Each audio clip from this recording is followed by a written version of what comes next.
હવે પછી હું તમને કેટલાક વાક્યો કહેવાની છું જે તમને સતત સાંભળેલા લાગશે.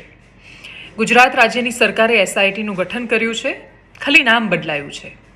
સુભાષ ત્રિવેદીની અધ્યક્ષતામાં એસઆઈટી તપાસ કરવાની છે. અમદાવાદના ચીફ ફાયર ઓફિસર પણ એની અંદર સામેલ છે. ગાંધીનગરથી એ લોકો રાજકોટ જવા રવાના થઈ ગયા છે. ફરક એટલો હતો કે 2 વર્ષ પહેલાં એ લોકો અમદાવાદ જવા રવાના થયા હતા અને 5 વર્ષ પહેલાં સુરત જવા રવાના થયા હતા. ચહેરા અલગ હતા. મુખ્યમંત્રીનું નામ પણ બદલાઈ ગયું છે. પહેલાં વિજયભાઈ રૂપાણી હતા, આ વખતે ભૂપેન્દ્રભાઈ પટેલ છે. એની પાછળની ટેગલાઇન પણ બદલાઈ ગઈ છે. પહેલાં સંવેદનશીલ મુખ્યમંત્રી હતા, આ વખતે મૃદુ અને મક્કમ મુખ્યમંત્રી છે. ગૃહમંત્રીઓ પણ બદલાઈ ગયા છે. મૃતકોના સરનામા પણ તો બદલાયા છે. શહેર પણ તો નવું છે. કશું નવું નથી. અને જો કશુંક સૌથી વધારે પીડાદાયક ને જે ન બદલાયું હોય એ છે કે આપણા બાળકો છે. એ આપણા બાળકો છે. તમે 44 ડિગ્રી ગરમીમાં બહાર જઈ નથી શકતા. એ લોકો 800 ડિગ્રી તાપમાનમાં દાઝીને મર્યા છે. એ લોકોને ક્યારે ટાઢક પહોંચી શકશે કે કેમ એ ખબર નથી. આપણે ઈશ્વરને પ્રાર્થના કરીને શ્રદ્ધાંજલિ આપીને કહીશું કે હે ઈશ્વર, અમારું બાળક તારા શરણે આવે છે, તું એને અપનાવજે, તારી ગોદમાં રાખજે, હાથ ફેરવજે, વાલ કરજે, ટાઢક આપજે. એમાં દરરોજ સાંજે એના દરવાજા પર પ્રતીક્ષા કરવાની છે કે મારો છોકરો કાશ પાછો આવી જાય. 24 મૃતદેહો સામે આવ્યા છે. હજુ પણ શું થયું છે ખબર નથી. અને રાજકોટ સિવિલમાં પરિસ્થિતિ એ છે કે હવે મૃતદેહો કોના છે એ ઓળખવા માટે ડીએનએ ટેસ્ટ કરવાના છે. કેટલાય મા બાપો એવા છે, કેટલાય પરિવારના લોકો એવા છે કે જે અહીંથી ત્યાં ભટકી રહ્યા છે કેમ કે એમને ખબર જ નથી કે એમના પરિવારજનની સાથે શું થયું છે. ગોંડલની આજુબાજુના લોકો છે. હાલ પ્રાથમિક દ્રષ્ટિએ એવી માહિતી સામે આવી છે. પ્રોબ્લેમ શું હતો તો પ્રાઇમા ફેસી કહ્યું કે ભાઈ એનઓસી જ નહોતી એની પાસે. તો પણ એનઓસી નહોતી તો એ ચાલુ કેવી રીતે થયું એનો કોઈની પાસે જવાબ નથી. રૂટીન છે ને. તો તક્ષશિલામાં એ ક્યાં ખબર હતી કે ઉપર કેમનો શેડ બની ગયો છે. પ્લાસ્ટિક છે, બાકીના પતરા છે, ટાયર લગાવેલા છે બહાર શોપીસ માટે અને સરસ લાગે એના માટે, એલિવેશન માટે. એ કેમ લગાવ્યા અને શું કામ ફાયર એક્સટિંગ્યુશર નહોતા લાગ્યા જે 12 શોપીસ માટે પડ્યા હતા અને તોય તમે એને પરવાનગી આપી દીધી? એનો જવાબ નથી કોઈની પાસે. તો તક્ષશિલાનો 5 વર્ષે ક્યાં મળ્યો? 5 વર્ષ થયા આપણને જવાબ નથી મળ્યો. એ વખતે એમાં જવાબદાર કોણ હતું? તો તમને એવું લાગે છે કે રાજકોટમાં મળી જવાનું છે? 24 મે એક્ઝેક્ટ 5 વર્ષ પૂરા થયા છે એ દુર્ઘટનાને. 5 વર્ષ થયા પછી પણ આજે આપણી પાસે ન્યાય નામે શબ્દ નથી. આપણે એના પછી મોરબી જોયું. 150 બાળકોને મરતા જોયા છે, લોકોને મરતા જોયા છે, એમાંથી બહાર નીકળતા જોયા છે.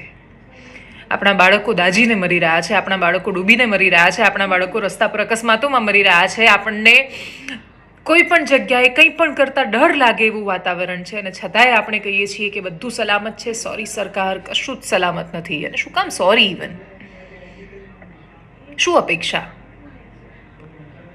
કાશ ટેગલાઇન બદલવાથી મુખ્યમંત્રી ખરેખર સંવેદનશીલ કે મક્કમ બની શકતા હોત. કાશ એમનું પીઆર સંભાળતા લોકો લખતી વખતે એવું કહેતા હોત કે નહીં, અમે લખી રહ્યા છીએ તો અમે કશુંક બદલીશું. પ્રાથમિક દ્રષ્ટિએ જેટલી પણ માહિતી સામે આવી છે, કેમ કે એક્ઝેક્ટલી શું થયું, શું કારણ હતું, એ તો બધું આવતા આપણને ખાસો સમય લાગી જશે ને જ્યારે આવશે ત્યારે કાં તો આપણે બીજી કોઈ દુર્ઘટનાની ચર્ચા કરતા હશું. કમનસીબે છેલ્લા 5 વર્ષમાં આપણે બાળકો ગુમાવ્યા અને આપણી પાસે કોઈ જવાબ નથી.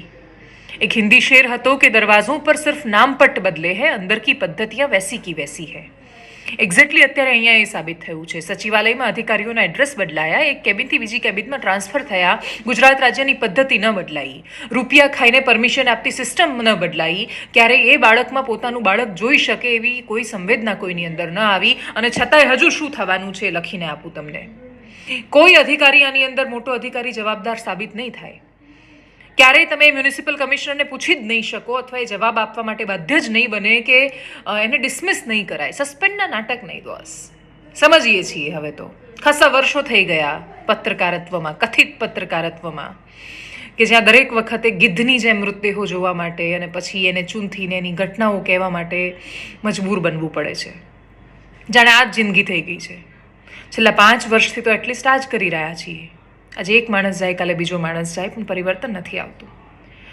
અને જ્યાં સુધી એ પરિવર્તનની, અને બીજું આજે નથી અપેક્ષા.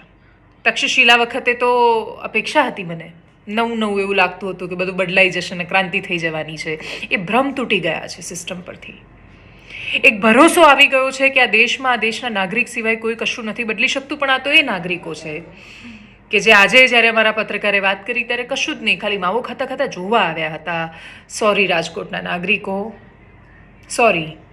અમુક ઘેટાઓ, જનરલાઇઝ ન કરું તો પણ આ તમાશો જોવાની વસ્તુ નથી કે ના આ સરકારના બચાવમાં ઉતરી જવાની વાત છે.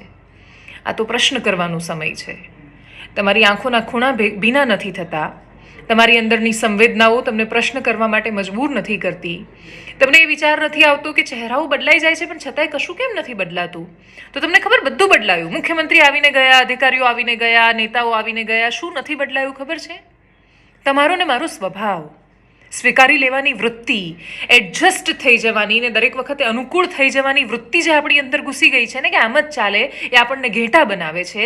સરકારો અને નેતાઓ ઈચ્છે છે કે આપણે ઘેટા બનીએ, આપણે ચૂપ રહીએ, આપણે પ્રશ્નો ન કરીએ અને અનુકૂળ થઈ જઈએ, આપણે ટેવાઈ જઈએ અને આપણે મૃત્યુને ટેવાઈ રહ્યા છીએ. યાદ રાખજો ગુજરાત, કે આપણે બીજું કશું જ નથી કર્યું. આપણે મૃત્યુને ટેવાયા અને બીજા કોઈના નહીં, આપણા બાળકના. એ નાના બાળકોની અર્થીઓ જ્યારે ઉઠશે ત્યારે તમે જવાબ આપી શકશો. માણસ પોતાની જવાબદારી સ્વીકારી લે તો પણ જો એનું સોલ્યુશન નથી લાવી શકતો તો એનો કોઈ જ મતલબ નથી. છેલ્લા 5 વર્ષમાં એ ઉપાય નથી દેખાયો. જો હવે પણ નહીં આવે તો કદાચ આપણે પોતાની જાતને ક્યારેય માફ નહીં કરી શકીએ. એ મૃત્યુ માટે બીજું કોઈ જ નહીં પણ આ રાજ્યના ઘેટા બનેલા અબૂધ નાગરિકો જવાબદાર છે. નમસ્કાર.